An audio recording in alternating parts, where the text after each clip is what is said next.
नमस्कार, आप देख रहे हैं ऊर्जा थाने न्यूज और मैं हूं आपके साथ पूर्वी राय।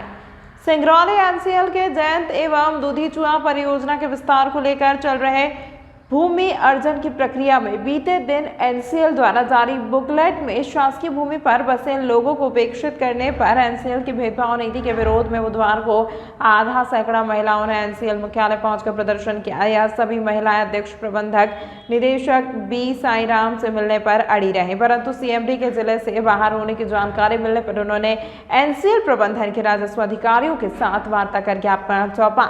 एनसीएल अधिकारियों ने प्रदर्शन कर रही महिलाओं को बताते हुए आश्वस्त किया कि एनसीएल द्वारा जारी बुकलेट अभी फाइल नहीं है।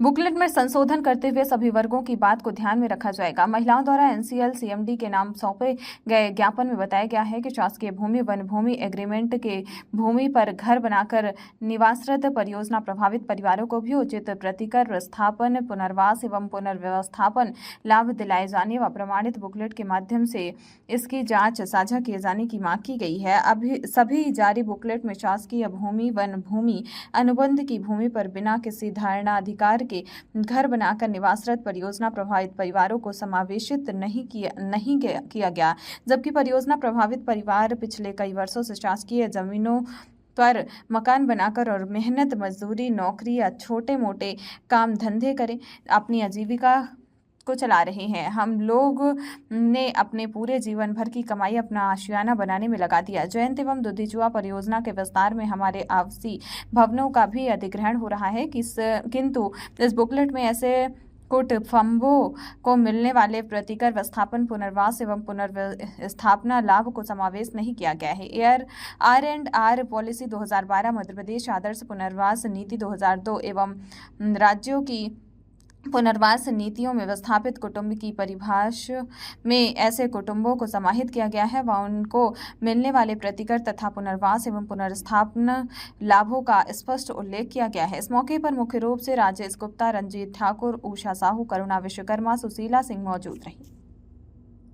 हम लोग एक आस में थे कि 10 नंबर प्रभावित हुआ तो हम लोग को भी उसी तरह का पैकेज मिलेगा।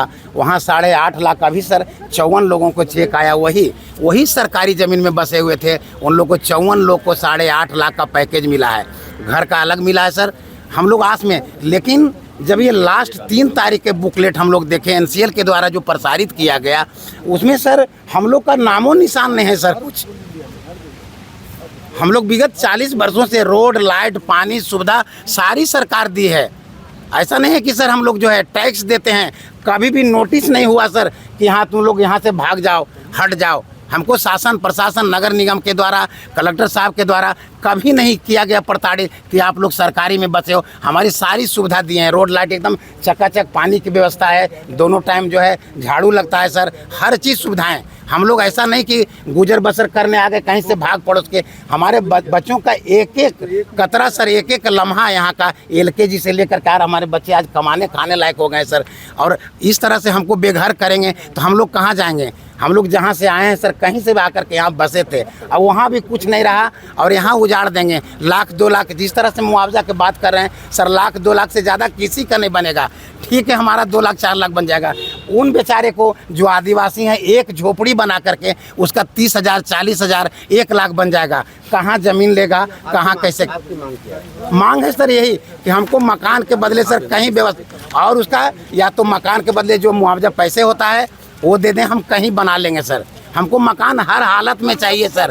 और जैसे पट्टे वाले को, ज़मीन तो मेरा सरकारी है सर, हम ज़मीन का नहीं मांग रहे हैं, लेकिन जो घर का है अब बाकी जो पट्टे वाले को जो है लाभ दे रहे हैं, विस्थापन दे रहे हैं, वो सब लाभ हम लोग को मिले सर। वार्ड नंबर 10 से विस्थापन में मध्य प्रदेश से आते हैं सरकारी भूमि वालों को अगर विस्थापन का लाभ मिला है, क्या लगता है कि यहाँ क्यों नहीं मिल रहा है? यहाँ सर अब हम लोग लग रहे हैं सर किसका शिकार हो, हम किसी को आक्षेप नहीं लगा रहे हैं सर, हम लोग लग रहे हैं किसी के शिकार हुए हैं सर, किसी कनफूकी का शिकार हुए, कोई कान फूक दिया है और हम लोग के बीच के कोई सर घर के बेदी लंका ढाए वाली बात हो गई है सर। हम किसी को आक्षेप नहीं लगा रहे हैं, हाथ जोड़ करके विनती है, लेकिन आसार ऐसा दिखता है सर, हम भी एक समाज में रहते हैं, हम भी जनप्रतिनिधि हैं सर, और दिन रात हम लोग एक लम्हा हम गुजारते हैं जनता के साथ, तो आभास ऐसा होता है।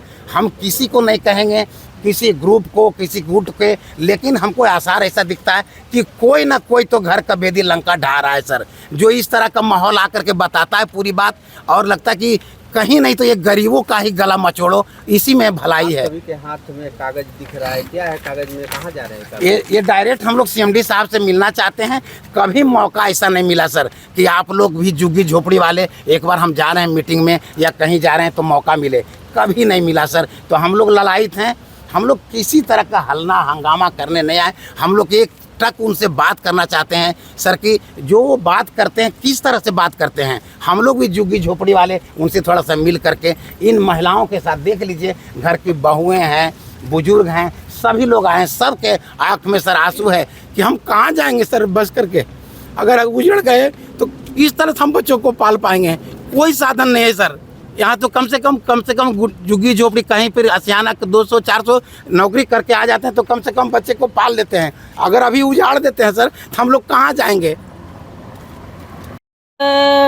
मुख्यालय में उपस्थित हुए हैं कि जो हम लोग को सरकारी ज़मीन में घर बना है तो एनसीएल के द्वारा जो पता चल रहा है कि विस्थापन में नहीं रख लिया जाएगा।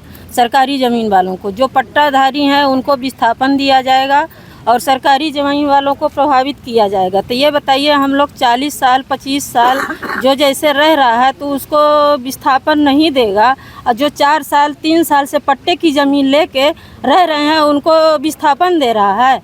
तो बताइए हम लोग गरीब जनता कहाँ जाएंगे?